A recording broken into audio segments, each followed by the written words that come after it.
Hello my friends, this is Jeannie. Welcome back. If you're new to my channel, welcome. I am going to continue to work on my ATC journal. I am sharing the process on how I make this journal from start to finish. If you have not seen the first part where I shared my process for the cover, be sure to check that out so that you can catch up on what I'm doing. In this video, I am going to work on the pages for the signature. It will be a single or one signature journal. This ATC journal is being made for a very specific reason. I just needed to house the ATCs I made specifically for my ATC countdown to Christmas. So that means I don't need a lot of pages. I just need enough pages to hold originally 25, but now 24 ATCs. You know why 24? You know why. Think about it. Yeah, I hear you. Because I put one of them on the cover. So if I put one of them on the cover, that means I only have 24 left to actually put inside the journal, which makes it a little easier for me because that means I only need 6 pages to hold or 24 of the ATCs. That being said, I decided to keep the 7th page anyway. Do you know why? Because I thought I would use the first page as kind of a cover where I would do a collage or something. I'm not sure what yet because it's a last minute thought, addition type idea. So I have to think it through a little bit more, but I want to do something on the front page that will make it known that this particular journal is holding the ATCs I made specifically during my ATC countdown to Christmas. So it worked out. Now today I started my little session here at my table by testing some things, auditioning some inks and some stencils, because what I think I want to do is I'm using, let's back up a little bit. I am using 8.5 by 11 sized paper, and this is regular copy paper that has been coffee dyed, and I'm just folding that in half. So that's the entire signature right there. That's it. I'll use a 3-hole pamphlet stitch to attach it to the journal, but that is my signature. I do want to embellish or just dress up the pages a little bit, just a tiny bit, nothing crazy. And I thought I would do that using some of my stencils. Now, the first 2 stencils I pulled are stencils that are by, you guessed it, Art by Marlene. I have these 2 stencils that I purchased recently, and this one is called Hibiscus Love. I love that stencil. And this one is called Flower Madness. Now, at first I thought I would use the two of them, but I'm not too sure. I don't know. I'll play it by ear as I'm stenciling onto the pages, but I'm definitely going to use this Flower Madness one because I just immediately gravitated towards that one. And that's the one that I use to make some ink swatches, stencil type swatches here to see how it would look in different ink colors. And I will go over that in a few. And then I found this stencil, which is kind of cool too. Let's see. I don't know. Can you see it? It's a pretty cool stencil that's been in my stash for a little while. It's 8 by 8. It's called Alphabet Spaghetti. It's by Andy Skinner. The company is Deco Art. And I got this at Tuesday Morning way back when for $1.99. I kind of tested that too, because not only does this journal have the floral design in the front, it does have some numbers and alphabet type vibe going on the inside. Is it enough to carry it into the pages and it will still make sense? I don't know. That's what I was playing around with, and I'm still a little undecided on whether or not I want to use this stencil, but I'm going to leave it out and make it available to me in case I decide, well, let me just try it. So today's going to be easy peasy, I think. I'm just going to stencil the pages, and then if I have time, maybe I will start cutting the pockets, because what I decided, I don't know if I mentioned this before, I don't think I did. I decided to use clear pockets for the pages. Yeah, I want my pockets to be clear because I want to see my ATCs. I want an unobstructed view of my ATCs in their entirety. So what I was thinking I would use to accomplish that are these. These are those 9 pocket pages with the 9 little pockets or sleeves for, well, I think typically baseball cards, sports cards, but a lot of us use it to make pocket letters. I haven't made a pocket letter in forever, but I thought about these. I think if I cut these into sets of 2, I can get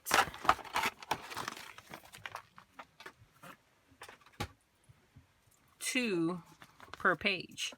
1, 2. Okay, I think that will be perfect for me. So I should be able to then, once I cut these, adhere them onto the page, and it will make for very quick and easy pockets. In terms of adhering the plastic onto the paper, I think I am going to use some double-sided tape. So, all that being said, I am going to just go ahead and start with the stenciling. It shouldn't take very long because it's only 6 pages to stencil, maybe 7. I'm not going to stencil the front. So, yeah. And before I start to stencil, I decided maybe I should land on what color I want to use to do the stenciling with.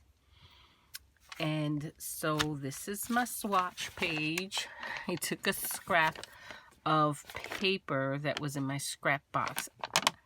It's not the same color as the paper I'm actually using in the journal, but it's close enough.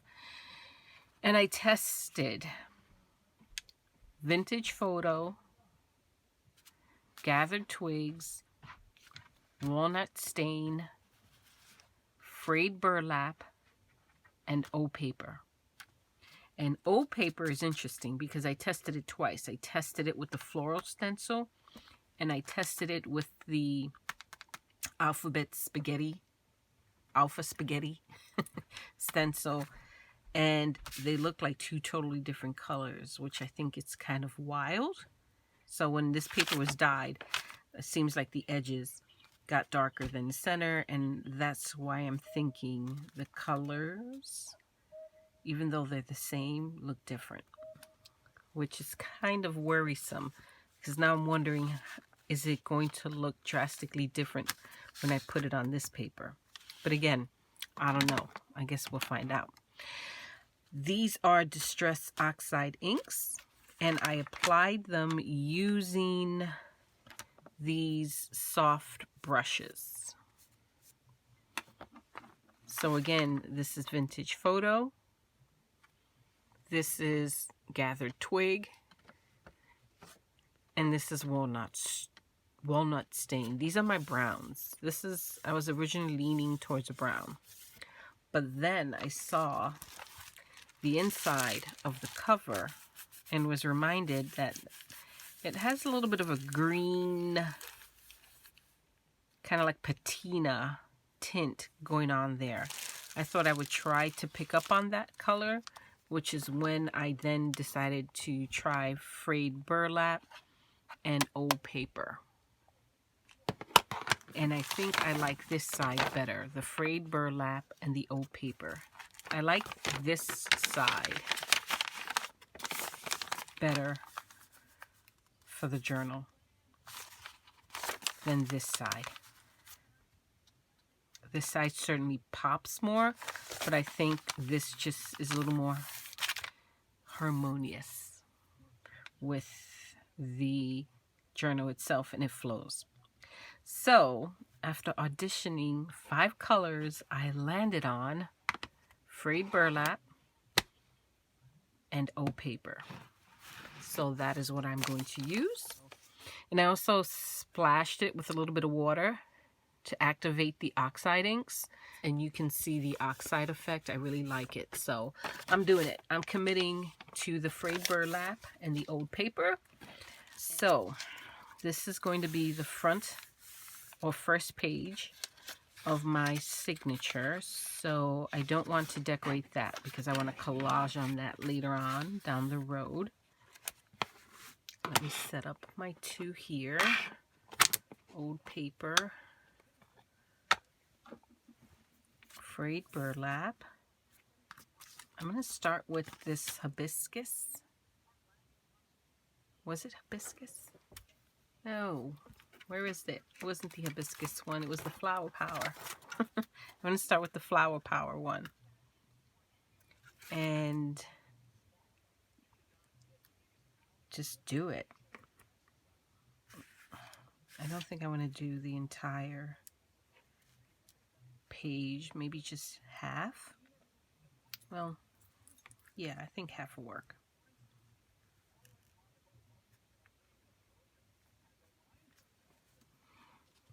So here we go. Let's see what happens. I'm going to start off the stencil.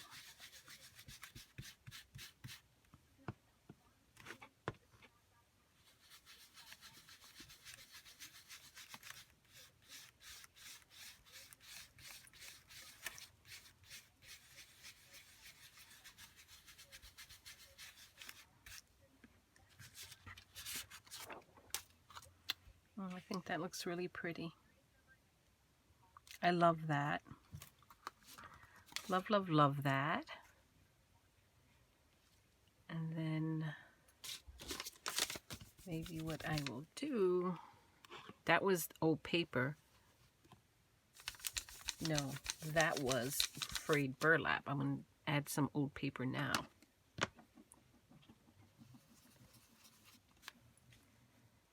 Add a little bit of the old paper here and there.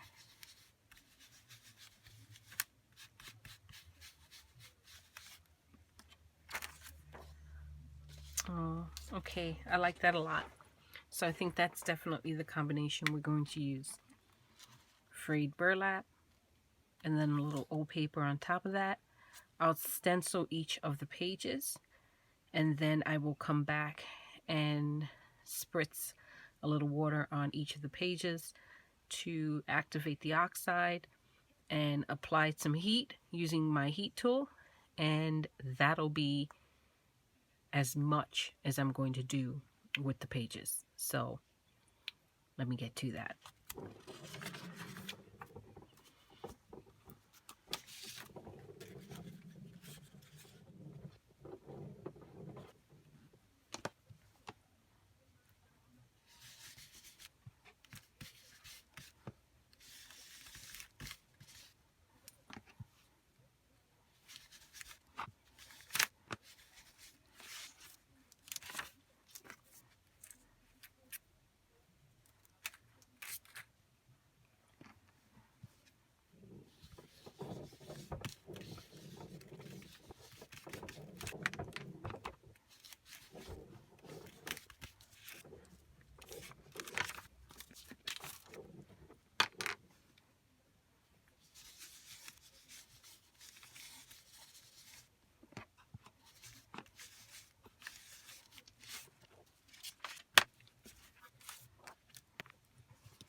My stenciling is all done. I absolutely love the way it turned out.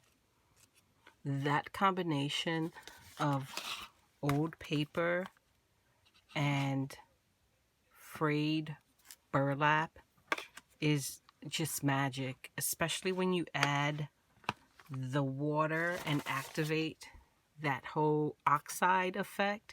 It is amazing. Look at that. I'm just hoping that the camera can pick it up. It's just beautiful. I don't know why it does that, how it does that, but it's just amazing. You can see it here. Look at that. I think the little water droplets just creates an amazing effect. Look at that. I especially love the way it looks on this page. Can you see it?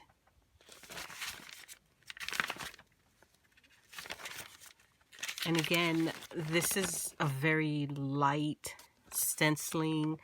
I want the background, I don't want it to scream at you when you open the journal, but I do want a background that is interesting, that it's pretty. Look at that. It's amazing. I think the oxide effect shows up better on the Alpha Spaghetti stencil than it does on the floral ones. I absolutely love that. Now, I'm not done, because what I'm thinking I need to bring in some of the white. Some of the white on the cover needs to find its way into the pages. So what I thought I would do is splatter. I'm going to do some splatter. Super easy effect to achieve. I achieve it using my Winsor & Newton ink in the color white. I'm going to have to get another bottle of this soon. Pretty much using it up exclusively lately to create my splatter, my white splatter, and I've been creating quite a bit of white splatter. I'm also going to use a small fan brush. More importantly, I'm going to take off my work sweater because I really like this sweater and I don't want to get any splatter on it. So let me take it off and put on my apron. I'm not wearing my apron, and I should always wear my apron when I am in my craft room because things quickly get out of control.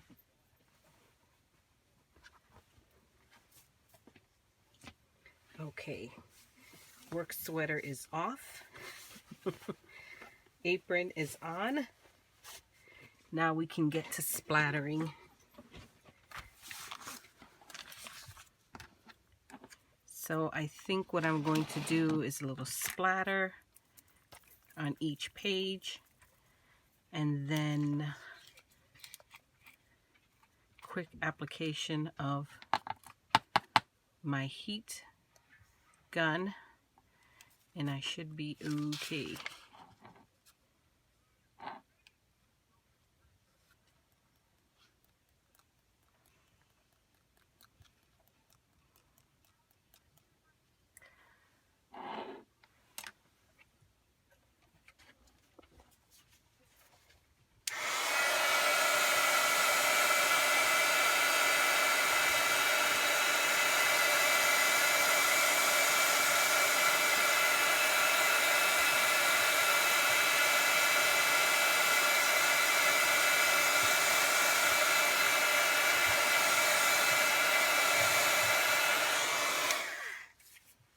I'm going to try a couple of methods with the splatter.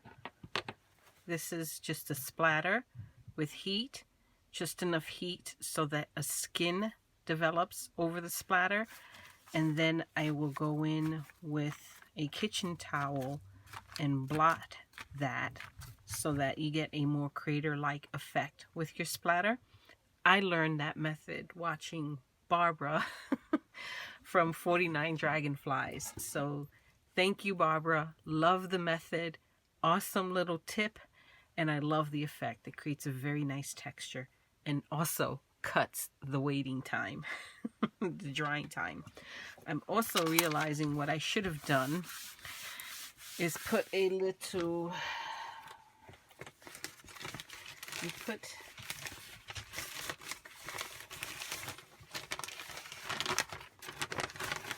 a little splatter guard here on my table so that I don't have to clean up too crazy of a mess. So I like that method. Look at that. Super pretty.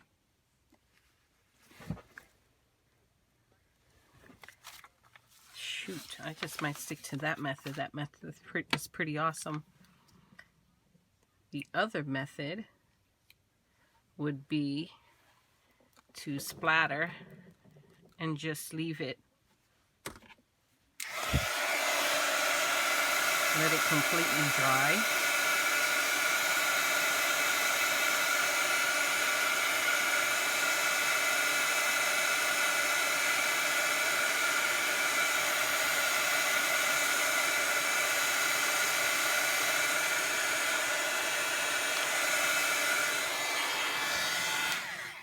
And looking at it, I much prefer the first one, so I'm going to go ahead and blot.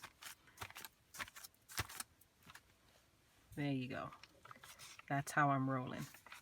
I am going to do the splatter, dry, blot method.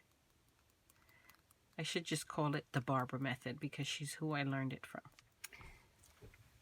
My pages are done, and what I did, since I had the ink and everything out, is last minute decided to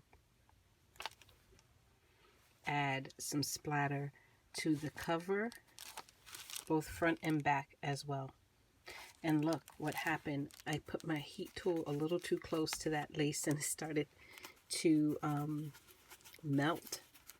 I don't know, it definitely had an effect there, so I pulled back pretty quickly, and yeah, don't mind it, but lesson learned.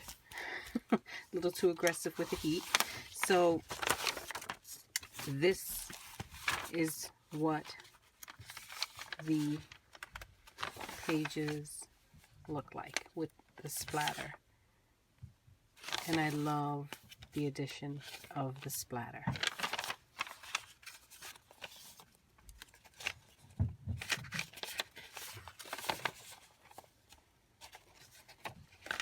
I debated whether I wanted to splatter some of that blue and pink color that I pretty much used in all of my ATCs, but then just decided that I would keep it simple and just go with the white. So this signature in this book, I think, is going to look really nice.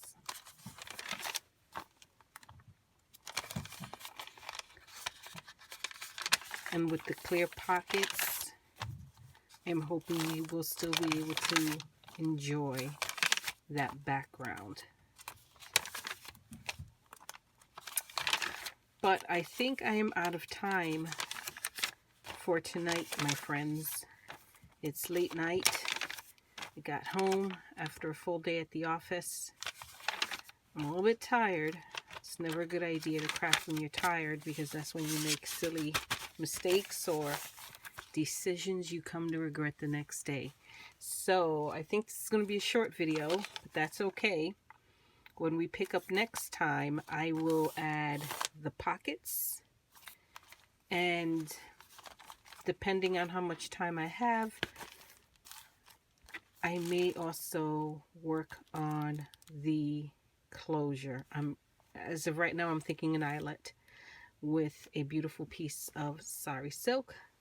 If you have any ideas, drop them down below. I'm always open to suggestions. But yeah, I think this is a good spot to stop. We didn't make a whole lot of progress, but we made some progress.